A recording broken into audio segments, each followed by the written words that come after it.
السلام علیکم دوستوں، میں ہوں معظم فخر۔ وزیر اعلیٰ پنجاب عثمان بزدار کو اچانک اسلام آباد طلب کر لیا گیا اور وزیر اعظم عمران خان نے کسی کو کوئی وجہ نہیں بتائی کہ عثمان بزدار کو اچانک طلب کیوں کیا گیا، لیکن مجھے لگ رہا ہے کہ یہ جو کھچڑی پکڑی تھی گزشتہ چند دنوں میں، اس کو اب کچھ دم لگنے والا ہے اور وہ جو دم وہ کراتے رہے ہیں شاید اس کے اثرات ختم ہونے والے ہیں اور جلد ہی اس کا کوئی نتیجہ نکلے گا۔ اس پر اس کو عثمان بزدار کو کیوں بلایا اور کیا چیزیں، یہ تو میں بھی آپ کو آگے چل کے بتاؤں گا، لیکن آج کی دو تین چیزیں ہیں بڑی امپورٹنٹ۔ ایک تو کیا ہے عمران خان صاحب نے کابینہ سے خطاب، اور کابینہ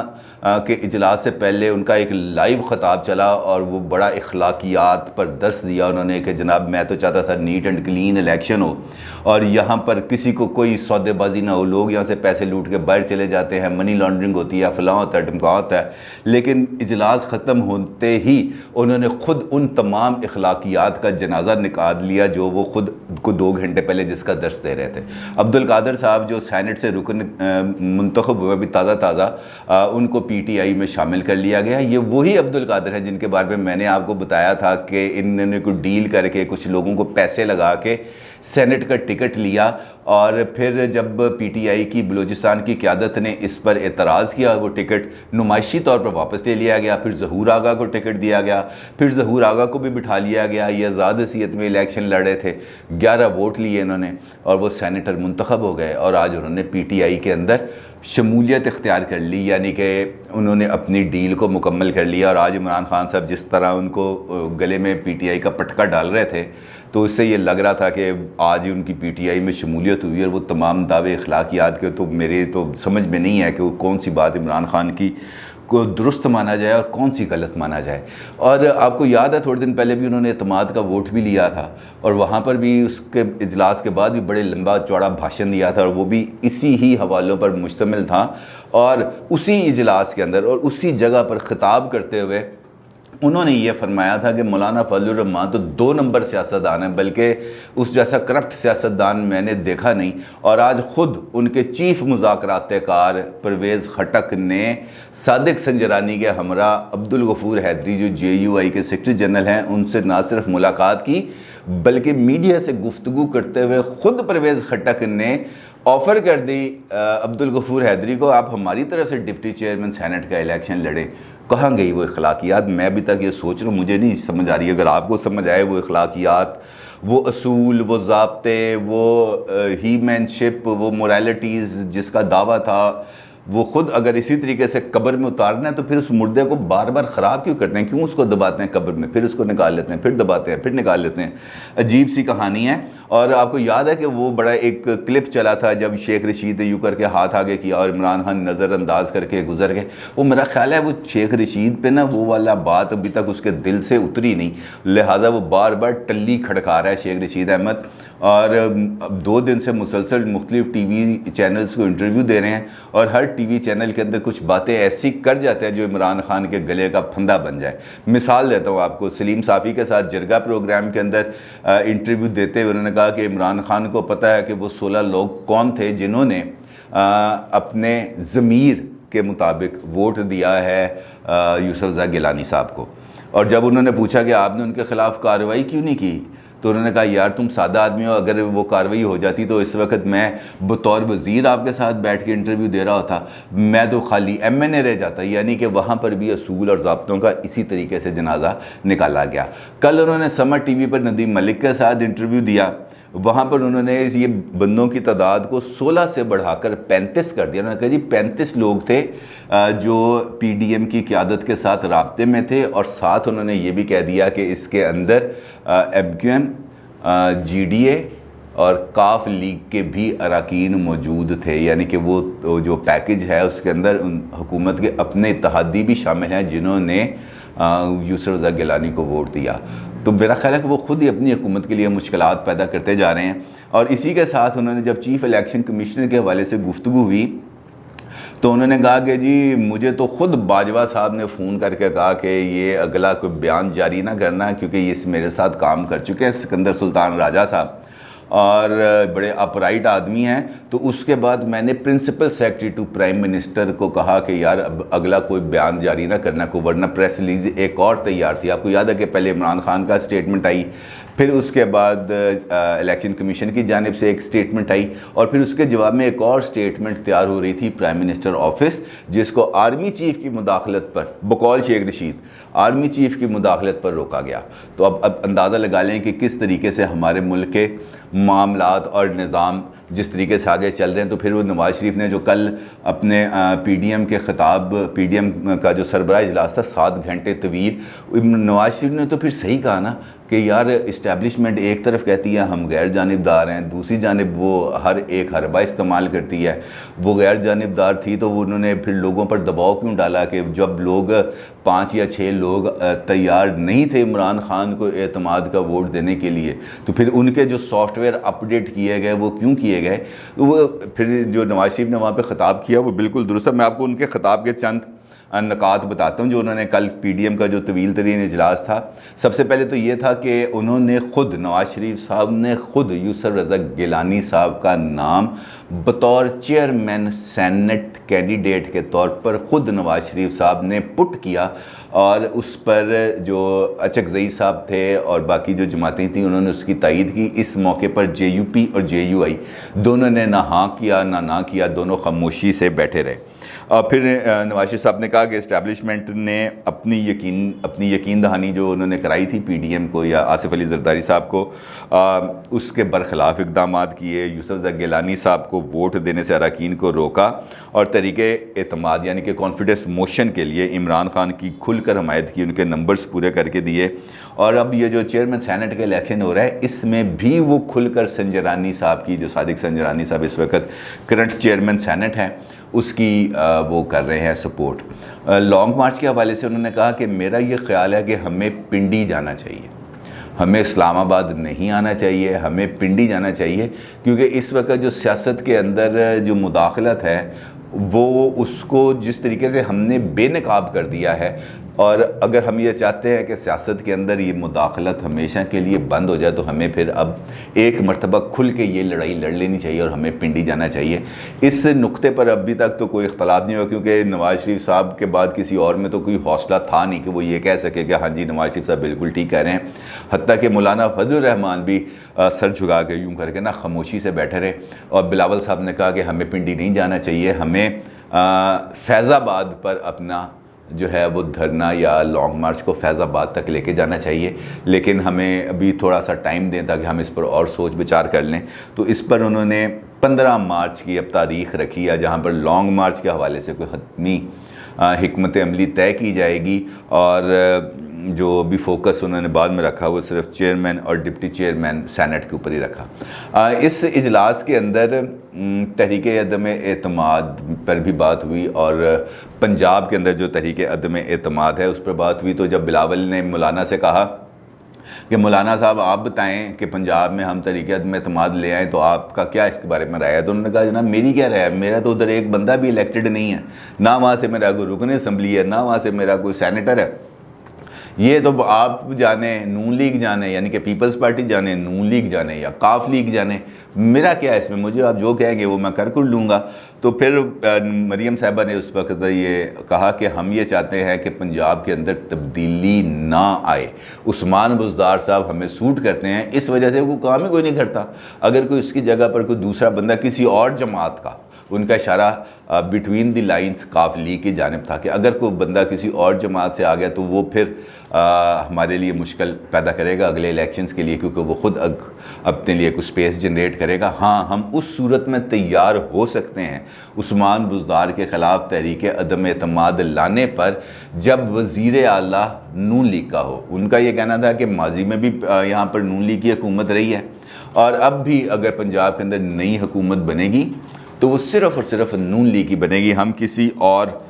معاملے کی طرف نہیں جا سکتے۔ پھر اس موقع پہ پھر نواز شریف صاحب نے انٹری کی۔ نواز شریف صاحب نے کہا کہ پی ڈی ایم اپنے اصل موقف سے ہٹ گئی ہے۔ اب پی ڈی ایم کا جو بنیادی ہدف تھا وہ تھا عمران خان حکومت کا خاتمہ، اور اس کے لیے بہتر یہ ہے کہ یہ استعفے دیں اور گھر جائیں، یہی سب سے بڑا معاملہ ہے کہ اس وقت استعفے دیں۔ پھر مولانا فضل الرحمان نے بھی ان کی تائید کی، انہوں نے کہا جی بالکل ہمیں استعفے دینے چاہیے، کیونکہ استعفے دینا بھی ایک جمہوری عمل ہی ہے۔ خیر اب پی ڈی ایم کا جو اب اجلا اجلاس ہے جس میں لانگ مارچ اور اس حوالے سے فیصلے کیے جائیں گے وہ تو ہوگا۔ اب 15 مارچ کو، لیکن اسلام آباد کی صورتحال ابھی بھی ویسی ہی گرما گرم ہے۔ الیکشن کمیشن نے آج یوسف رضا گیلانی صاحب کا وہ جو تھا نوٹیفیکیشن، کامیابی کا نوٹیفیکیشن، وہ رکوانے کی استدعا کر دی مسترد، اور انہوں نے دلچسپ وہاں پہ ریمارکس دیے، اور پی ٹی آئی والوں کی لی کلاس، انہوں نے کہا جناب جو فیصلہ آپ کے حق میں ہے وہ تو آپ فوراً تسلیم کر لیتے ہیں، جو فیصلہ آپ کے خلاف ہے وہ آپ مانتے نہیں ہیں۔ آپ یہ درخواست لے آئے ہیں یوسف رضا گیلانی کے خلاف، لیکن وہ 4 لوگ تو اس میں فریق ہی نہیں ہیں جس پر بقول آپ کے، جس کو انہوں نے برائب کرنے کی، ان کے صاحبزادے نے برائب کرنے کی کوشش کی تھی، وہ بندے بھی لے کے آئیں ساتھ تاکہ ہم اس پر تحقیقات کر سکیں، تو درخواست انہوں نے کر دی واپس۔ اسی طریقے سے فیصل واؤڈا کی سندھ ہائی کورٹ سے ہوگی درخواست خارج، جس پہ انہوں نے کہا تھا کہ الیکشن کمیشن کو میرے خلاف کارروائی سے روکا جائے، تو سندھ گورنمنٹ نے کہا یار الیکشن کمیشن کی کارروائی ہم کیسے روک سکتے ہیں، آپ جانے الیکشن کمیشن جانے، انہوں نے بھی درخواست اٹھائی، سائٹ پر کر دی فیصل واؤڈا۔ یعنی کہ اب اس وقت اگر ہم پولیٹیکل فرنٹ پر اور عدالتی فرنٹ پہ دیکھیں تو وہاں پر پی ٹی آئی کے لیے خاصی مشکلات ہیں، اور اسی لیے میرا یہ خیال ہے کہ عمران خان صاحب نے عثمان بزدار کی جو آج طلبی فرمائی ہے اسلام آباد، اس کے پیچھے بھی یہی محرکات ہیں، کیونکہ پنجاب کے اندر جو گورننس کا ایشو ہے وہ گزشتہ 2.5 سال سے ہر روز ایک نئے طریقے سے سامنے آتا ہے۔ ابھی حال ہی میں جو کچرے والا معاملہ ہے وہ آپ کے سامنے ہے، گورننس ہے کوئی نہیں پنجاب کے اندر، جو جس ہم کہہ سکتے ہیں ڈیلیور کرنے کی کیپیسٹی نہیں ہے عثمان بزدار میں، مہنگائی کو وہ روکنے کی ان میں سخت نہیں ہے۔ اب اگرچہ یہ بھی تازہ ہار کے بعد جو انہوں نے یہ سینٹ الیکشن میں اٹھائی ہے، اس کے بعد گزشتہ 2-3 دن انہوں نے بڑے دورے کیے ہیں، کبھی تونسا، کبھی ملتان، کبھی اس کو معطل کر، کبھی اس کو لائن حاضر کر، کبھی یہ کر وہ کر، لیکن اٹس ٹو لیٹ۔ اب انہوں نے یہ جو کارروائی کی ہے وہ اتنی تاخیر کا شکار ہے کہ میرا نہیں خیال کہ اب اس کے کوئی اثرات برآمد ہوں گے، کیونکہ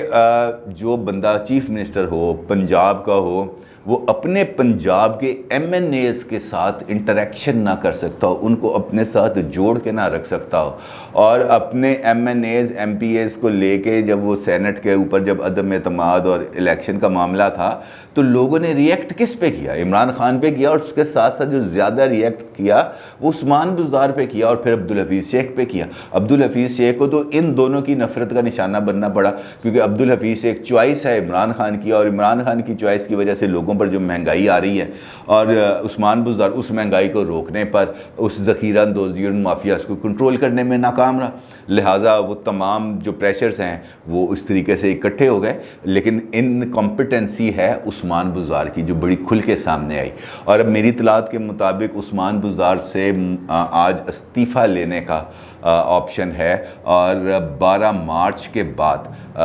پنجاب کے اندر تبدیلی کا راستہ جو ہے وہ بہت زیادہ حد تک ہموار ہو جائے گا، اور اس میں اب کوئی زیادہ مجھے نہیں لگتا کہ کوئی اس میں کوئی زیادہ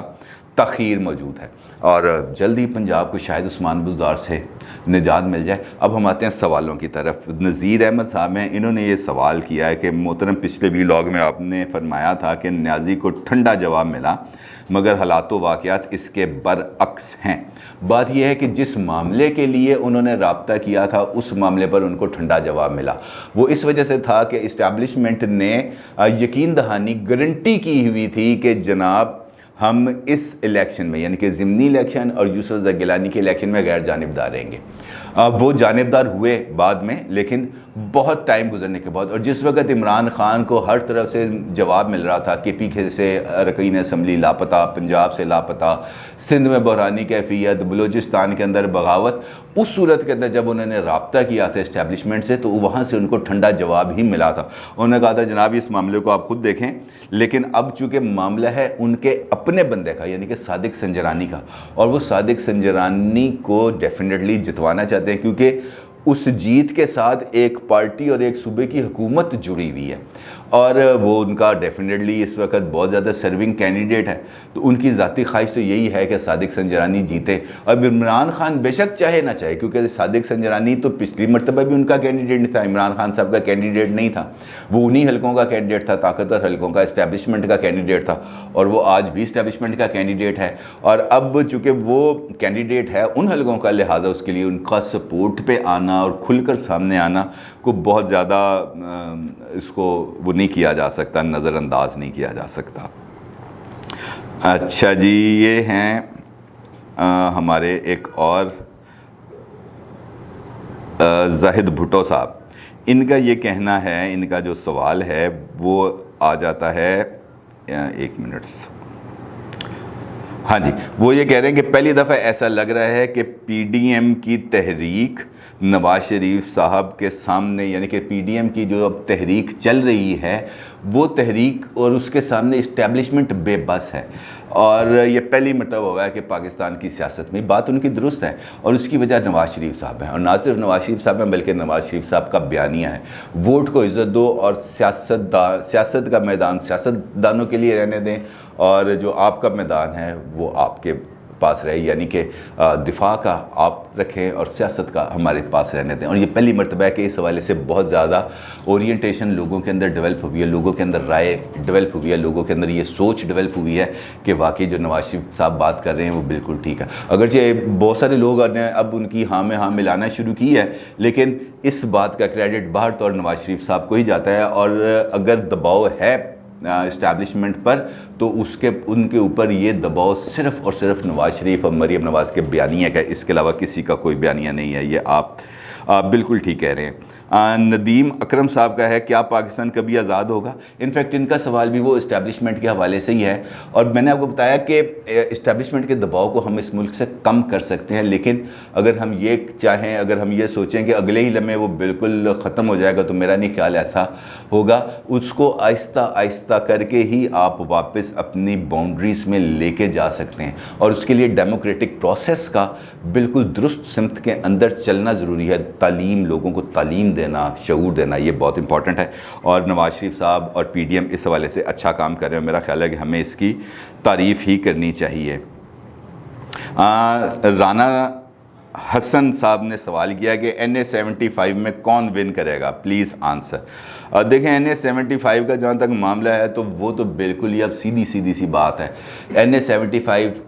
آج کی نہیں، کافی عرصے سے نون لیگ کی سیٹ ہے، نون لیگ ہی اس پر ونر رہی ہے، بلکہ جو آپ کو میں بھی تھوڑی دیر پہلے بتا رہا تھا شیخ رشید صاحب کا انٹرویو، اس انٹرویو میں بھی انہوں نے کہا کہ وہ 40,000 ووٹوں سے جیت رہے تھے، تو کیا ضرورت تھی، وہ سیٹ ان کی تھی، ان کو لے کے جانے دیتے۔ پھر جب انہوں نے پوچھا کہ جناب وہ بندے کہاں سے لاپتہ ہوئے، انہوں نے کہا جی اس کا مجھے نہیں پتا، لیکن یہ سیٹ ان کی ہے، تو یہ سیٹ نون لیگ کی ہے، اور نون لیگ ہی یہ سیٹ جیتے گی، وہاں پہ اب کوئی اور جیتنے کا، اور اب موجودہ حالات میں تو کسی اور بندے کا جیتنے کا امکان ہی نہیں رہ جاتا۔ اسماء ایچ خان صاحبہ نے سوال کیا ہے کہ یہ ترقیاتی فنڈز جو ہم دیتے ہیں اس کا کیا طریقہ کار ہے، اور ترقیاتی فنڈز کے نام پر جو رقم دی جاتی ہے اس کے خرچ کا کس طریقے سے حساب رکھا جاتا ہے، یعنی کہ وہ بالکل صاف اور شفاف انداز میں خرچ ہو، اس کی ٹرانسپیرنسی بالکل برقرار، یہ نہ ہو کہ وہ جو قوم کا پیسہ ہے وہ کنویں میں گر جائے۔ دیکھیں جو ترقیاتی فنڈز ہیں بنیادی طور پر جو ڈیموکریٹک سوسائٹیز ہیں وہاں پہ یہ فنڈ جاتے ہیں لوکل باڈیز کو، لوکل باڈیز اپنے یونین کاؤنسل کے لیول کے اوپر، ولیج کاؤنسلز کے لیول کے اوپر ان فنڈز کو خرچ کرتی ہے، لیکن یہاں پر چونکہ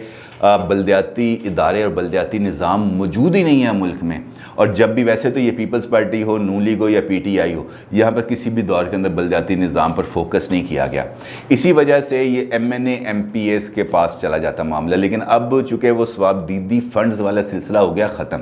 اب یہ کہا جاتا ہے ہر MNA MPAs کو کہ آپ اپنے حلقے کے اندر جو ترقیاتی اسکیمیں ہیں وہ لے کے آئیں، اور وہ ترقیاتی اسکیمیں لے کے آتے ہیں، وہ اپروو ہوتے ہیں، اس کے ٹینڈر ہوتے ہیں، اس کے بعد پھر ترقیاتی کام جاتا ہے۔ لیکن یہ بالکل بات ٹھیک ہے کہ 100% ترقیاتی فنڈ 100% ترقیاتی سرگرمیوں کے لیے استعمال نہیں ہوتا، اس میں سے کچھ رقم تو خرچ ہوتی ہے، باقی بقول آپ کے کنویں میں چلی جاتی ہے، اور وہ جو کنویں میں جاتی ہے وہ بہت سارے سیاستدانوں اور ٹھیکیداروں کا پیٹ ہے جو وہ کنویں سے زیادہ گہرا ہے، جو بھرتا نہیں ہے۔ اپنی رائے کا ضرور اظہار کیجیے گا، اور اپنے سوالات کا سلسلہ بھی اس طرح جاری رکھیے گا۔ آپ کا بہت شکریہ، اللہ حافظ۔